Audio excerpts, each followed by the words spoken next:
자, 오늘부터 주기도문 강의를 함께 할 텐데요.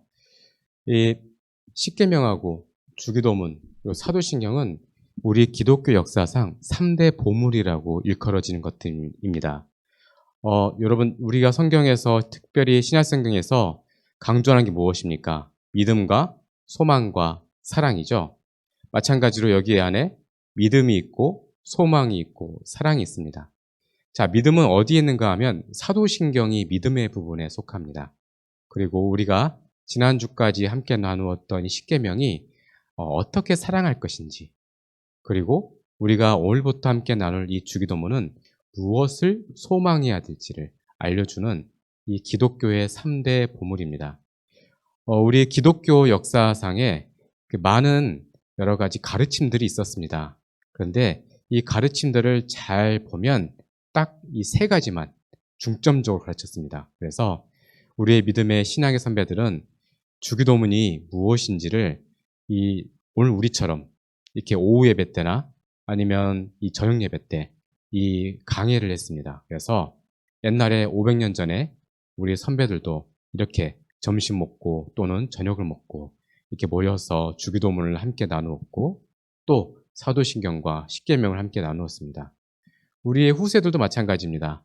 앞으로 우리 후세들도 이렇게 오전에 낮 예배를 드리고 오후 때가 되면 점심을 먹고 이렇게 이 세 가지를 배울 것입니다. 이게 정상적인 기독교죠. 그렇죠?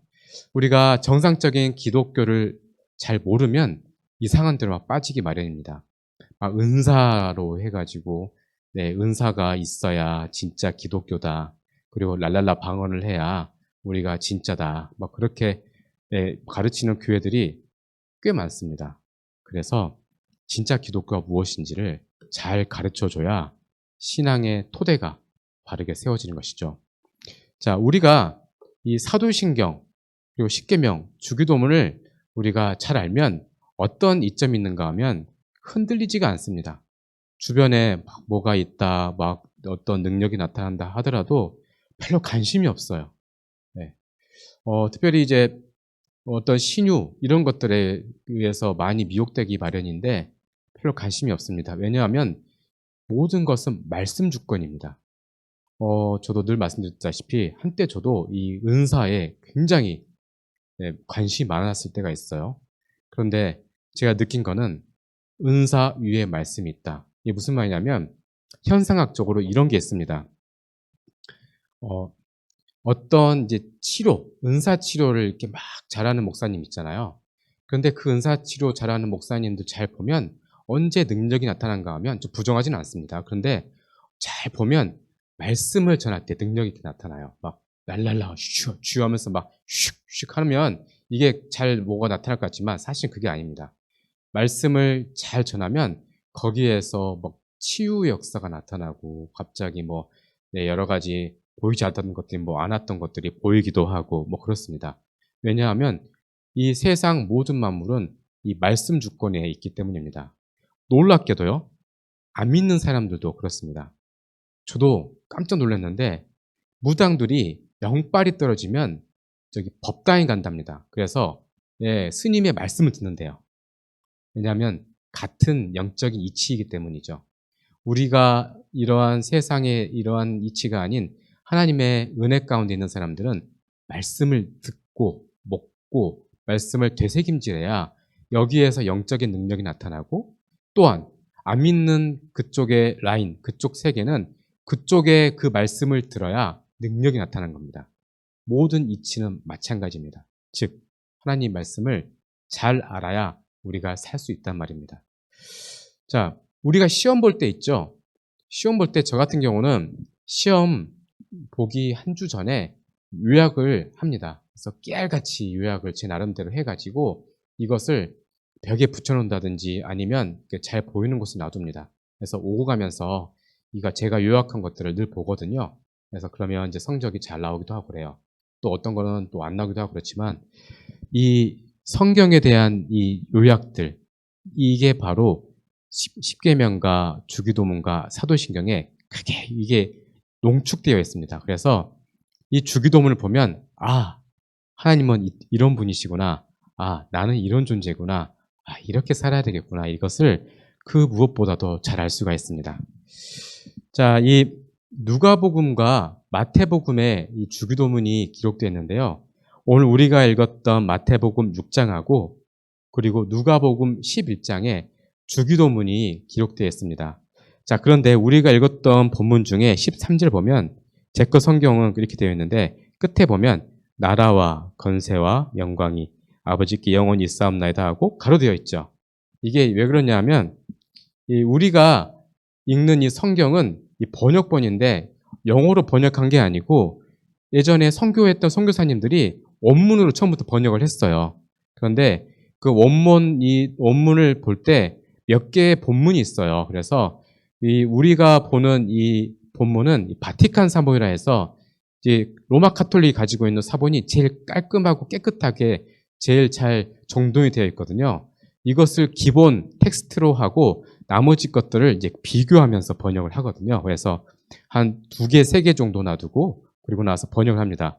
그런데 이거는 이쪽에는 있는데 이쪽에는 없다. 그런데 하나님 말씀인 거 분명한데 모르겠다. 그러면 말씀이 기록되어 있으니까 이렇게 쳐서 여기에 대해서 연구할 수 있도록 해보자 해서 괄호를 친 겁니다. 그래서 이런 부분이 간혹 나와 있어요. 네. 자, 우리가 있는 누가복음, 마태복음과 누가복음 있는데 제가 먼저 1번에 누가복음에 기록된 주기도문의 특징 되어 있죠. 자, 이 누가복음에 기록된 주기도문의 이 모습들, 마태복음과 조금은 다릅니다. 그래서 1번에 기록되어 있죠. 제가 적었는데 기도하는 예수님의 모습을 배경으로 보여줌. 무슨 말이냐면 예수님은 공생의 모든 과정에서 가장 중요할 때 그때 기도를 하신 부분이 특별히 누가복음에 이렇게 잘 강조되어 있습니다. 그래서 특별히 제자를 뽑으실 때, 제자를 부르실 때 그때 기도한 장면이 나와 있고 또 예수님께서 이 고난 받으시기 전에 기도하시는 부분이 그 다른 본문보다 더 강조되어 있습니다. 특별히 이 변화산 사건들 그리고 또 십자가 앞에서 고난당했을 때 기도하시는 부분, 십자가에 매달리셨을 때 기도하시는 부분, 그리고 마지막 임종 때 아버지여 내 영혼을 아버지의 손에 맡깁니다. 이러한 부분들이 누가복음에는 특별히 더 강조되어 있어요. 네, 잘 보시면 그렇게 되어 있습니다. 그래서 기도하시는 예수님이 바로 우리 주님이다라는 것을 알려주기 위해서 누가복음은 그렇게 기록되어 있습니다. 자, 그리고 2번, 기도를 가르쳐 달라는 제자들의 요청에 대한 예수님의 응답. 이게 뭔가 하면 이게 좀 내용이 좀 있습니다. 자, 그 당시 때는 예수님이 활동하셨던 공생의 기간 때는 각 이 공동체마다 기도문이 있었다고 합니다. 그래서 A 회당에서는 A라는 그런 기도문이 있었고 B 회당에서는 B 기도문이 있었습니다. 그래서 각 회당마다 기도문이 따로 있었고 특별히 세례 요한도 그러한 기도문이 있었던 걸로 추정이 됩니다. 자, 그래서 예수님이 제자들이 예수님께 찾아옵니다. 예수님, 우리도 이제 우리만의 정체성을 보여줄 수 있는 그러한 기도문을 좀 알려주십시오. 라고 한 거예요. 네. 우리가 가지고 있는 그 정체성이 무엇입니까? 우리의 스승 되신 예수님께서 그 기도문을 좀 우리에게 알려주십시오. 라고 그렇게 부탁한 부분이 바로 누가복음에 기록되어 있는 그런 내용입니다.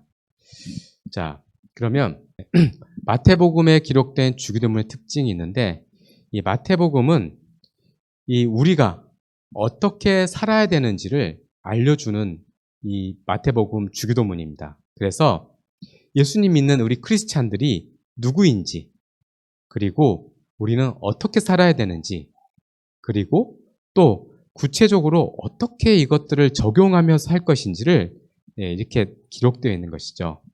자, 그래서 우리가 읽었던 이 부분은 이 산상설교, 산상수훈 그 안에 있는데 전체가 이 산상수훈이라면 이 안에 노른자처럼 이렇게 주기도문이 들어가 있는 거예요.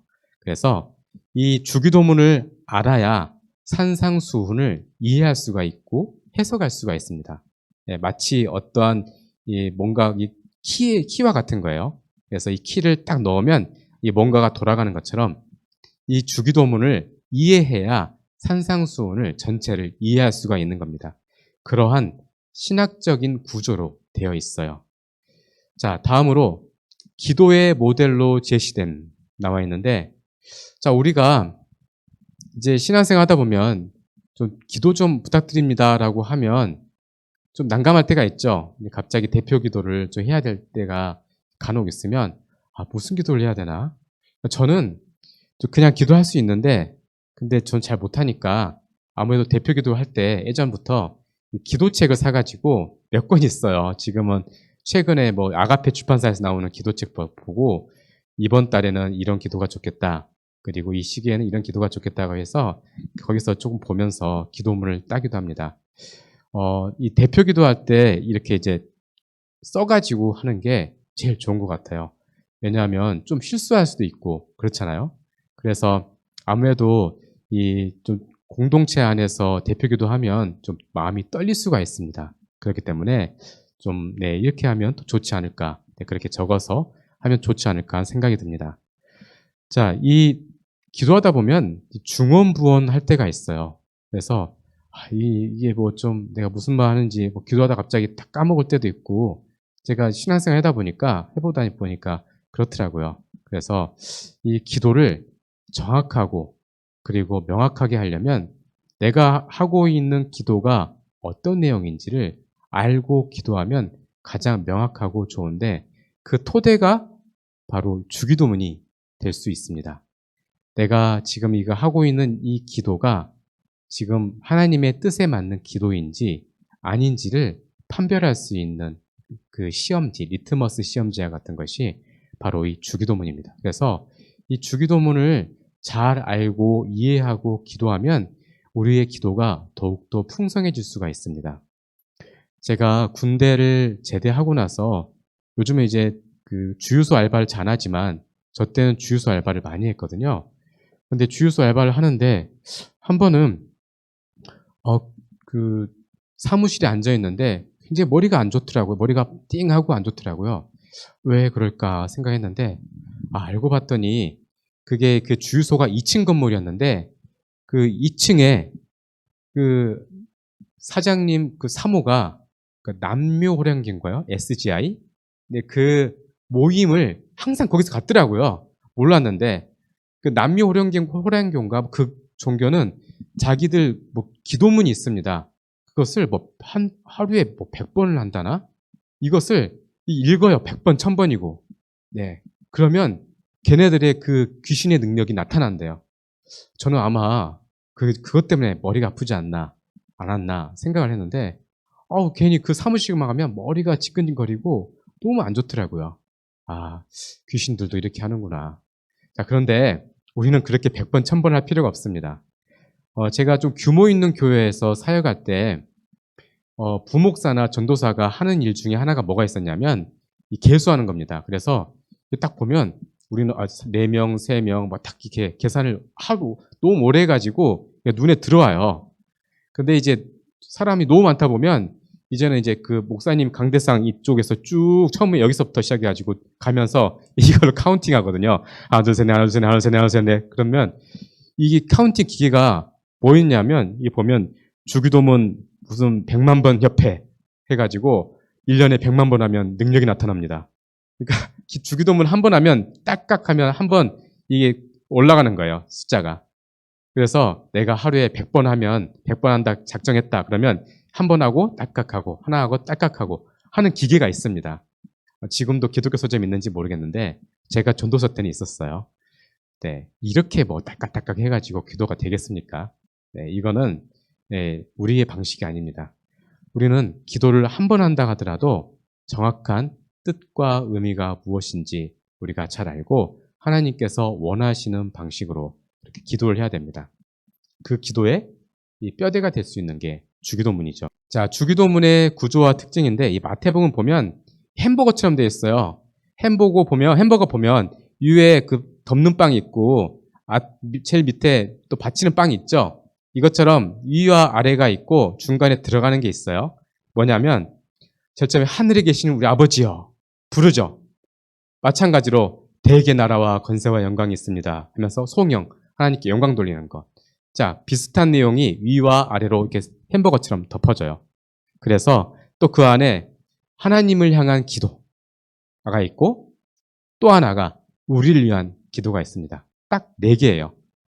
그래서 하늘에 계신 우리 아버지요 있고 제일 밑에 대개 나라와 권세와 영광이 아버지께 영원히 있습니다. 2개 있고 중간에 하나님을 위한 기도 그리고 우리를 위한 기도 이렇게 딱 4개로 있습니다.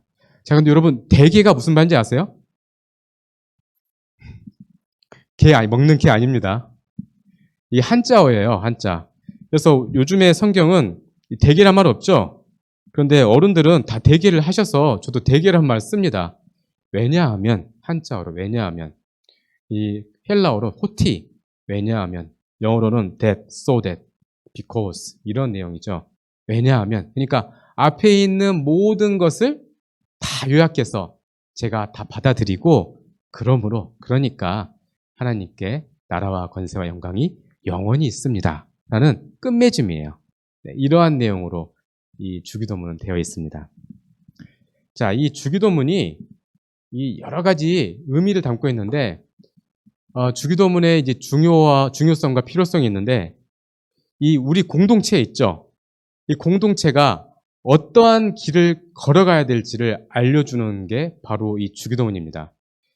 세상 사람들은 그걸 보고 캐치프레이즈를 하죠. 표. 우리 교회의 22년 표가 뭡니까? 하나님이 함께 가시니 강하고 담대하라. 마찬가지입니다. 우리가 어떠한 표를 가지고 살아야 되는지를 알려주는 게 바로 주기도문입니다. 그래서 진정한 부흥이 뭡니까? 사람 많이 차가지고 막 사람이 많고 재정도 풍부해가지고 건축 새로 하고 그게 아니고 하나님의 말씀대로 바로 세워지는 것. 이게 바로 진정한 부흥이고 그 부흥을 위해서 하나의 캐치프레이즈, 하나 표어를 하나님께 주셨는데 그게 바로 주기도문입니다. 그래서 주기도문이 매우 매우 중요해요. 스피릿, 정신. 우리는 이 정신으로 살아갈 거야 하는 그러한 하나의 표어가 이게 될 수가 있습니다. 꼭 이것이 되어야 되죠. 다음으로 개인 기도 생활의 나침판이 되는 건데 유대인들이 하루에 3번 기도했습니다. 그래서 다니엘에서 보면 다니엘이 하루에 3번 기도했다고 나와 있죠.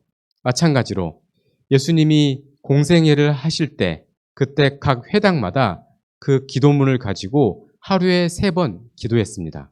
자, 우리도 하지 말아야 될까요? 우리는 하지 말아야 될까요? 우리도 그렇게 주기도문을 하루에 3번씩 우리가 그 의미를 되새김질하면서 기도를 하면 우리의 영적인 그 신앙생활이 더 풍성해질 것입니다. 자, 그런 의미로 자, 하나님의 아버지 되심. 자, 첫 번째로는 부른말, 호칭에 대한 건데 이게 제일 좋은 게 이 부부 사이더라고요. 애기 엄마가 저를 처음 만났을 때는 오빠였어요. 저쯤엔 전도사님이었다가 연애할 때는 오빠였다가 그 다음에 이제 결혼하고 좀 몇 년 1년 지나고 나서 이제 여보가 됐고 지금은 이제 누구 아빠, 누구 엄마가 된 거죠. 이게 저는 어렸을 때 왜 범중이 아빠 하면서 우리 어머니가 아버지를 부르셨는지 몰랐는데 이게 보니까 어디 마트에 가면 범중이 아빠 하면 우리 아버지가 아시겠더라고요. 그렇죠? 마찬가지죠. 그래서 가일이 엄마 하면 이제 마트 많이 있어도 애기 엄마가 그걸 딱 듣고 전주를 압니다. 자, 마찬가지로 호칭이 매우 중요하죠. 근데 하나님이 우리 아버지가 되어주신다는 것 너무 좋은 겁니다. 이 이방 종교에서는 있을 수 없는 일이었어요.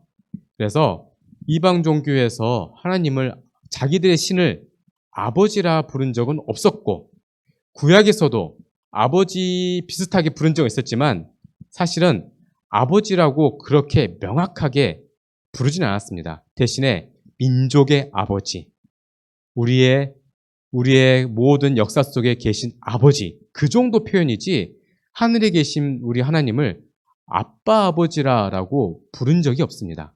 이 아빠는 아람어인데 이 우리가 부르는 아빠의 어감하고 그리고 이 예수님 시대에 불렀던 이 아람어 그 당시 때 헬라어 그때 아빠하고 똑같아요. 어감도 똑같고 발음도 똑같고 똑같이 그게 똑같아요. 그래서 마가복음, 갈라디아서, 로마서 딱 3군데에서 아빠, 아버지 나와 있는데 그 아빠가 우리가 부르는 그 아빠가 맞습니다. 자, 그래서 이 아빠라고 우리가 부를 수 있는데 아빠, 아버지요 우리가 부르는 거 너무 좋은 겁니다. 네, 하나님이 우리의 아버지가 되어주신다. 사실 여기에는 많은 것들이 포함되어 있습니다. 그래서 이게 이 아버지에 대한 거를 이번 주 하고 그 다음 주 한 2번 더 할 겁니다. 자, 아빠라 부를 수 있다는 것. 큰 축복이죠. 하나님이 어떤 분입니까? 하나님이 천지를 지으신 하나님이십니다. 그리고 천지를 말씀으로 지으신 하나님이 지금도 그 말씀으로 다스리고 계시는 분. 아버지와 아들과 성령이 한 분이신 분. 세 분이시지만 한 분으로 우리는 그분을 믿죠. 이것은 이해할 수 있는 게 아니에요. 믿는 겁니다. 삼위일체 하나님, 내가 이해가 됐어. 책을 몇 권 봤더니 이해가 되더라고. 그 바보고 거짓말입니다. 네, 그것은 있을 수가 없는 일이죠. 대신에 우리가 부부 생활을 이렇게 관계를 맺으면서 자녀를 낳으면서 성부 하나님과 성자 하나님이 이런 관계이고 또 자녀를 키우면서 성령 하나님은 이러한 친밀한 가운데 이렇게 한 몸이시구나. 이것을 조금이나마 맛보아 알 수 있는 것이지 우리가 뭐 책을 많이 봤다고 해서 우리가 삼위일체 하나님을 이해할 수 있는 게 아닙니다. 자, 그 성부 하나님이 성자 하나님을 이 땅에 보내주셨어요. 그래서 예수님을 신학적으로 뭐라고 표현하는가 하면 참 하나님이시요, 참 사람이십니다. 이게 이제 표현이에요. 신학적인 표현. 참 하나님이시고 참 사람이십니다. 왜 참을 넣냐면 이게 여러 가지 이단들이 많아서 그런 거예요. 이거 꼭 넣어줘야 되는 거예요. 이거 참은. 그래서 참 하나님이시고 참 사람이신 우리 예수님이 우리를 위하여서 하나님을 아빠, 아버지라 불러주셨고 우리를 위하여서 그리고 부활하셨습니다. 그래서 부활하셔서 부활의 첫 열매가 되어주셨기 때문에 우리는 하나님을, 성부 하나님을 아빠, 아버지라 부를 수 있는 권한이 생긴 거예요. 그냥 부를 수 있는 게 아니에요. 그냥 우리가 막 아빠, 아버지라 부를 수 있는 게 아니고 이게 과정이 있단 말이에요. 과정이. 아빠, 아버지라 부를 수 있는 분이 이 땅에 오셨고 아빠, 아버지라 부를 수 있는 그분이 우리를 위하여서 십자가 매달려 죽으시고 부활하셨기 때문에 그게 있어서 하나님을 아빠, 아버지라 부를 수 있는 권한이 생긴 거예요. 자, 마찬가지 이게 무슨 말이냐면 시장이 있습니다. 양산 시장이 있는데 어떤 한 아이가 너무 사랑스럽고 너무 예뻐요. 근데 부모님이 없어요. 그래서 보호시설에 있는 아이인데 이 아이를 내가 거두어 들여서 자녀로 삼아야겠다. 내가 입양을 시켜야겠다. 라고 생각을 하면 이제 절차를 거치잖아요. 그래서 절차가 거치고 나서 실제로 호적에 내 아이가 되었을 때 너 이제 나를 아빠라 불러 라고 불렀을 때 그때 비로소 이 아이는 시장을 아빠라고 부를 수 있는 거예요. 그전에는 그런 권한이 없는 겁니다. 이해되시죠? 자, 그래서 예수님이 하나님을 아빠라 부르셨던 그것은 우리에게 그것을 주려고 하시는 거예요. 그리고 우리는 그 하나님의 아들로 입양이 되었어요. 그래서 입양이 되었기 때문에 예수님 누구예요? 제 형님 되십니다. 우리 오빠 되시죠. 이러한 관계가 있기 때문에 하나님을 아빠, 아버지라 부를 수 있는 그 권한이 주어진 것입니다. 안 믿는 사람이 하나님을 아빠, 아버지라 하면 천벌받아요. 그러면 안 되는 겁니다. 자, 그래서 우리는 이게 너무나도 큰 은혜입니다. 하나님이 내 아빠가 되었다. 자, 이거를 늘 생각을 하면서 주기도문을 우리가 외워야 될 것입니다. 자, 이 아버지라는 이 은유적인 표현이 뭐냐면 우리가 먹고 사는 게 좀 힘들 수도 있고 그래요. 그런데 하나님은 우리의 아빠, 아버지가 되어주시기 때문에 우리의 필요를 채워줍니다. 그래서 주기도문에 보면 일용할 양식을 주옵시고 라고 되어 있죠. 왜 주겠어요? 왜 일용할 양식을 주겠어요? 아들이니까, 새끼니까 그 양식을 주는 겁니다. 아무 이유 없이 그냥 길 가는 아이한테 너 배고파 보이는구나. 너 좀 이것 좀 먹을래? 물론 한 번은 줄 수 있죠. 근데 우리 집에 와서 살면서 나와 함께 식사하자라고는 할 수가 없는 거죠. 자, 이러한 은혜. 이사야서 46장 3절 4절 보면 이렇게 되어 있습니다. 야곱의 집이여 이스라엘 집에 남은 모든 자여 내게 들을지어다. 배에서 태어남으로부터 내게 안겼고 태에서 남으로부터 내게 엎인 너희여 너희가 노년에 이르기까지 내가 그리하겠고 백발이 되기까지 내가 너희를 품을 것이라. 내가 지었은즉 내가 업을 것이요 내가 품고 구하여 내리라. 하나님이 이러한 아버지가 되어주신다고, 다 책임져 주신다고 말씀하신 겁니다. 자, 그 다음에 두 번째로 하나님은 우리의 아버지로서 우리의 죄를 용서해 주십니다. 이게 잘 표현되어 있는 게 바로 탕자 이야기입니다. 탕자가 아버지의 재산을 받아가지고 먼 이방, 외국으로 나갔죠. 외국으로 가서 허랑방탕한 생활을 보냅니다. 그래서 여자들과 창기들과 그러한 생활을 보내고 자기가 하고 싶은 대로 마음껏 하다가 그러다가 거지가 돼가지고 결국 돼지가 먹는 쥐염 열매도 배부르게 먹을 수 없는 그러한 처량한 신사가 되었을 때 그때 아버지의 집으로 왔더니 아버지가 그 탕자를 품어준 거잖아요. 멀리서부터 보고 그 아이를 잡아서 다른 사람들이 보면 돌 맞아 죽을 수 있으니까 이 아이를 잡아가지고 그리고 집에 데리고 와서 가락지를 끼워주고 가락지가 뭔가 하면 그 소유권에 대한 거예요. 그래서 옷을 입혀주고 그리고 새 신을 신겨주고 내가 다시 내 것을 물려줄 만한 내 자녀라는 그 소유권, 법적인 소유권을 사람들한테 보일 수 있도록 그렇게 신과 여러 가지 의복들을 보여준 겁니다. 요셉이 색동옷을 입었죠. 다음 내 후계자는 요셉이야 하면서 그렇게 그 아버지 야곱이 해준 거니까 형들이 화가 났죠. 이게 뭐 무슨 일이야 하면서 마찬가지로 별것도 아닐 것 같은 그 아들을 불러주셔서 우리를 자녀 삼아 주신 것. 우리의 죄를 용서해 주신 것. 그게 바로 아버지이십니다. 새끼니까, 자녀이니까 모든 죄를 용서해 준 것 아니겠습니까? 자, 그리고 우리를 보호해 주십니다. 광야의 생활, 힘들고 어렵죠. 그런데 하나님을 믿는 자녀들은 이 광야의 생활을 어찌할 수가 없습니다. 왜냐하면 우리는 이 길을 가야 되는 거예요. 출애굽한 백성들이 광야를 지나지 않고서는 가나안 땅에 갈 수가 없는 겁니다. 그게 하나님의 방식이에요. 우리가 생각하면 열 하루길이니까 이쪽으로 빨리 갔으면 좋겠다 생각하지만 하나님은 절대 그런 게 아닙니다.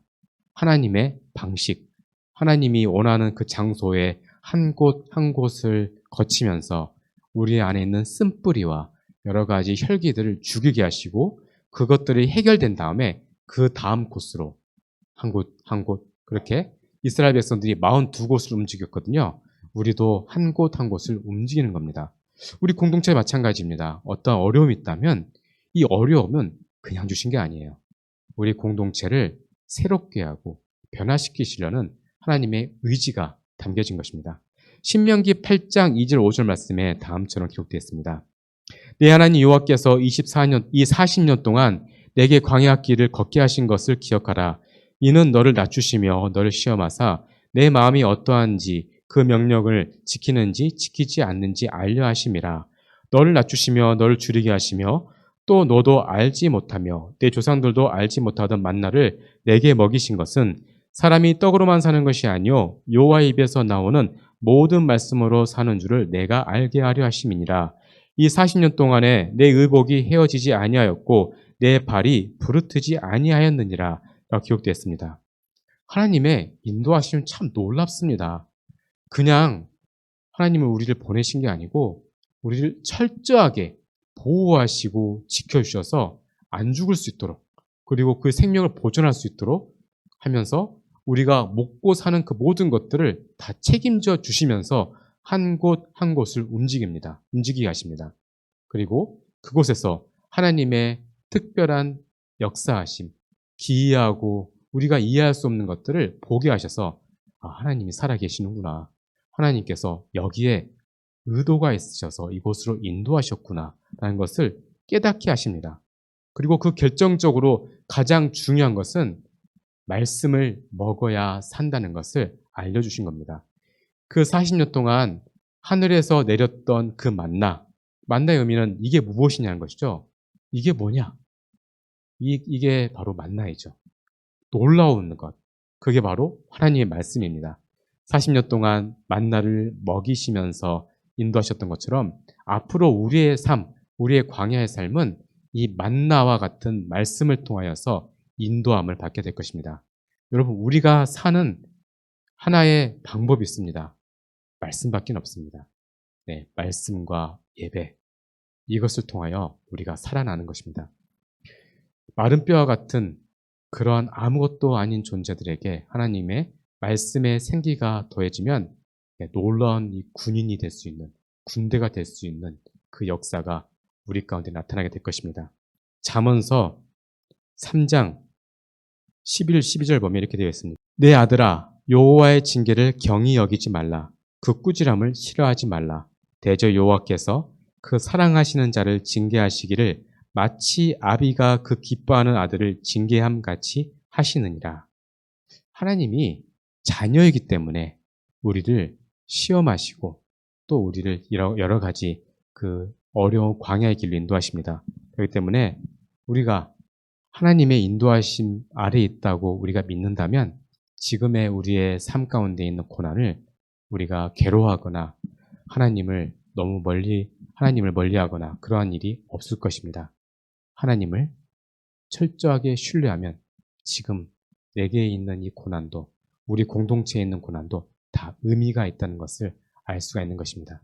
사랑하는 성도 여러분, 한 주의 삶을 사시면서 하나님의 말씀을 의지하시고 그리고 또한 이 주기도문에서 나온 것처럼 하나님께서 우리의 아빠 아버지가 되어주신다는 것을 마음으로 믿으시고 세상의 여러 가지 어려운 일을 잘 이겨내시길 주의 이름으로 축원드립니다.